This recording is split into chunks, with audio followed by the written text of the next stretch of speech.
have my qualms. That's all I'm gonna say. You had your qualms?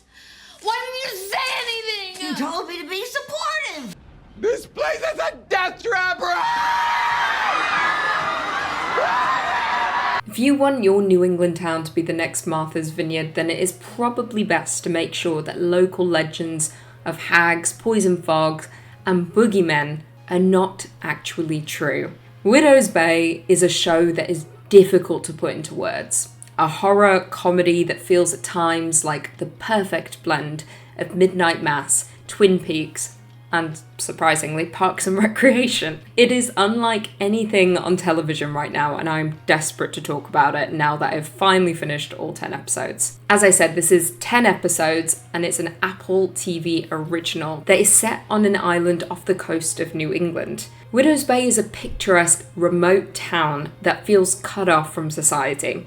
It is off the grid for the most part, and it's actually quite difficult to pinpoint the decade it's set in. At times it feels like it could be 1995, and other times it feels like it's 2026. There is no Wi-Fi, there's no cell service, which I guess is appealing to the residents of the town. However, the mayor of Widow's Bay, Tom Loftus, played by Matthew Rhys, is determined to turn it into the next Martha's Vineyard. But the problem with that is that despite the town being beautiful, friendly, and remote, it is a place where very bad things happen, with it being plagued by a number of creepy urban legends, from a dangerous fog to just straight up cannibalism. As you might expect, timing isn't ideal for Tom, with the island seemingly waking itself up just as the tourist season is about to boom. The irony is that Tom's biggest obstacle isn't the economy, it is the fact that the town is genuinely just cursed, which is great. Also, it's worth noting that the residents of this town don't seem to be able to leave the island. I wonder why that is. What this show is so effective at doing is not just using Widow's Bay as a backdrop, but using it to drive the story. The real main character isn't Tom, it is Widow's Bay. Every legend, every building, every strange resident feels like another piece of the town's mythology. Widow's Bay isn't just where the horror happens, it is the horror, which is incredibly reminiscent of something like The Haunting of Hill House. The island feels less like a setting and more like a living organism. It is an isolated island, a community where everybody knows each other, with hidden secrets and long-lasting legends that fuel the story. Like Midnight Mass did, both are isolated communities, both prevent you from leaving, and both have dark, unearthed secrets that need to stay hidden for good reasons. It feels like every legend is an homage to a classic horror film, whether it be a revenge story quite reminiscent of Carrie, a killer clown like It, or even a haunted hotel that is quite similar to The Shining. The entire show feels like a monster of the week,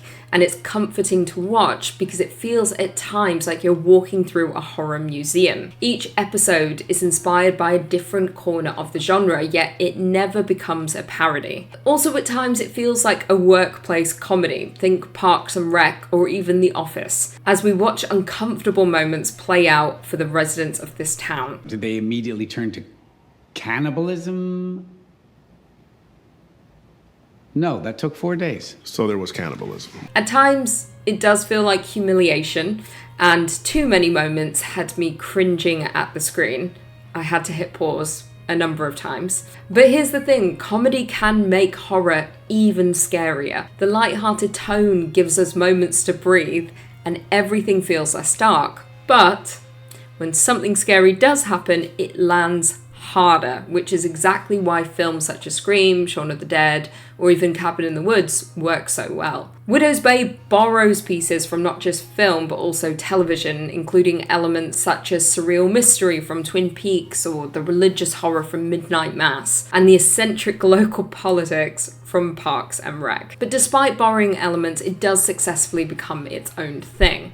It doesn't feel like a rip-off. I also have to give credit to Matthew Rhys, who is perhaps the perfect lead, because he never plays Tom as a traditional horror protagonist. He approaches every strange situation with the exhausted determination of a local politician who genuinely just wants to make sure the ferries are running on time. So why do I think that Widow's Bay has the potential to become one of TV's next great horror shows? Well, it is simply because it understands something that a lot of modern shows seem to forget. Horror isn't built around the monster, it is built around the world surrounding it. Think about shows we still discuss today and the shows I've mentioned, such as Midnight Mass, Haunting of Hill House, Twin Peaks, and even Stranger Things. They are memorable because we remember the places, the communities, the houses, and more importantly, the people who lived there. Widow's Bay has that exact same quality. By the end of episode 1, I wasn't trying to figure out who the monster was, I was trying to understand the town itself. The entire island is a puzzle you are constantly trying to solve. While the scares and eeriness brought me in, the world was ultimately what kept me watching. The biggest takeaway here though is this: horror TV is changing and has changed.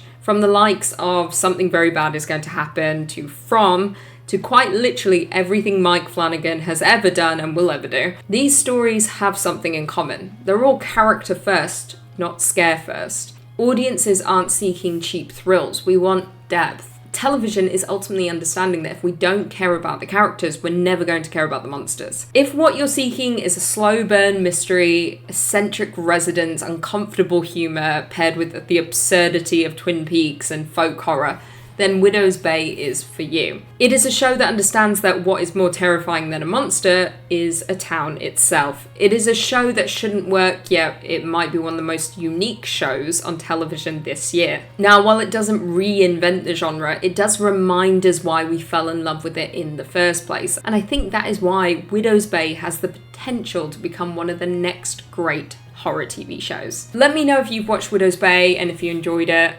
I could not stop watching. I was hooked from the very beginning and it was brilliant. I feel like horror is back and better than ever this year with too many shows on our screens and simply not enough time to watch them. But from Widow's Bay to Something Very Bad Is Going to Happen, this year has been unreal for horror. Right, let me know what your favourite horror show is as well. Leave me a comment down below and I'll see you in the next one.